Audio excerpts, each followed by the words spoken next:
So today we are making apricot almond white chocolate biscotti. This is a recipe my family's been making since before I was born. We start with 2 3/4 cups of all-purpose flour that has been sifted, 1 1/2 cups of sugar, a 1/2 cup of butter cubed, 2 1/2 teaspoons of baking powder, 1 teaspoon of salt, 1 teaspoon of ground ginger. All of these are going to go into our food processor.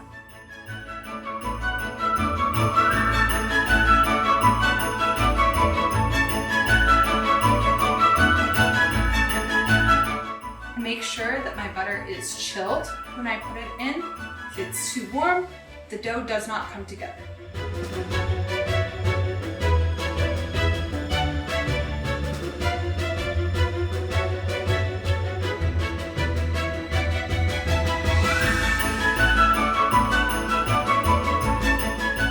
So we are going to process all 6 of these ingredients until a fine meal forms.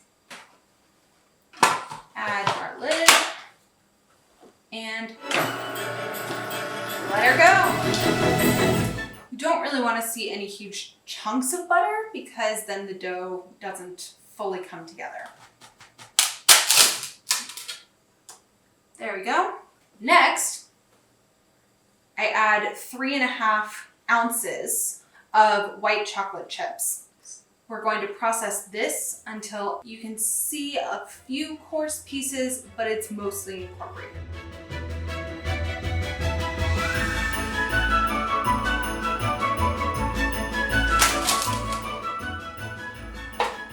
Next, we're going to add 1 2/3 cups of whole almonds that have been toasted for about 10 minutes at 350 degrees Fahrenheit. We're going to process these on a pulse until they're just chunked, but not too terribly broken up. Just about 10 times. You can see we have some very coarsely chopped almonds. This is as far as we're taking our ingredients in the food processor. So we're going to next move to a mixing bowl and get our wet ingredients ready. So in our mixing bowl, we're going to start adding all of our wet ingredients together. First, we add 2 eggs, then 1/4 cup plus 1 tablespoon of apricot brandy, 2 teaspoons of almond extract, and then 6 ounces of apricots, dried, finely diced.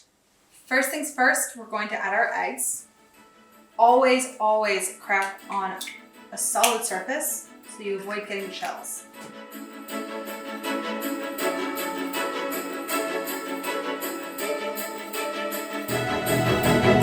Then we're going to add our brandy.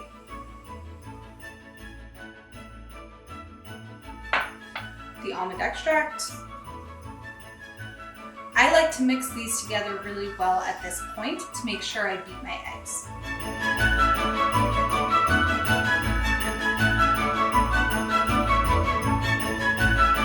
Then I add the apricots.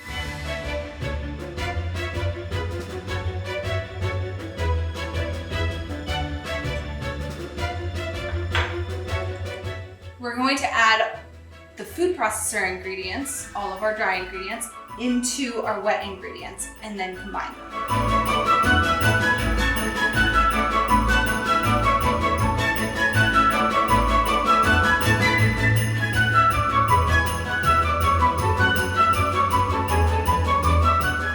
So at some point, you're going to find that it's really hard to keep mixing. So that's when you stop using a spatula and you start using your hands.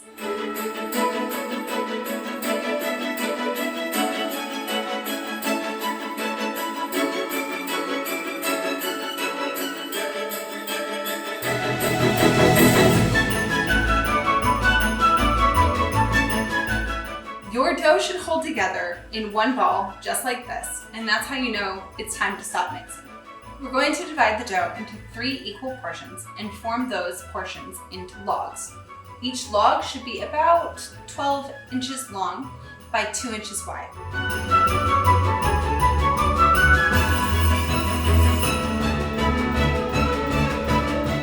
Next, we're going to put them onto parchment-lined baking sheets so that they can chill in their fridge for 30 minutes. Once your dough is chilled, put it directly into the oven at 350 degrees for 25 minutes.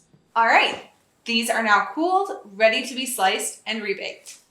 Now this is where it starts looking like the biscotti we all recognize. Slice logs into pieces that are 3/4 of an inch wide. Each log should yield about 14 slices, and you'll have 40 to 50 cookies for the whole recipe. We want to use a serrated knife so that it cuts evenly, quickly, using very shallow and long cuts. This prevents the biscotti from breaking. Once the biscotti are sliced, place each batch onto the pan and bake at 300 for 15 minutes. Then gently flip them over and bake for another 10 to 15 until golden brown. Now that your biscotti are done baking, allow them to cool completely before dipping one side in white chocolate.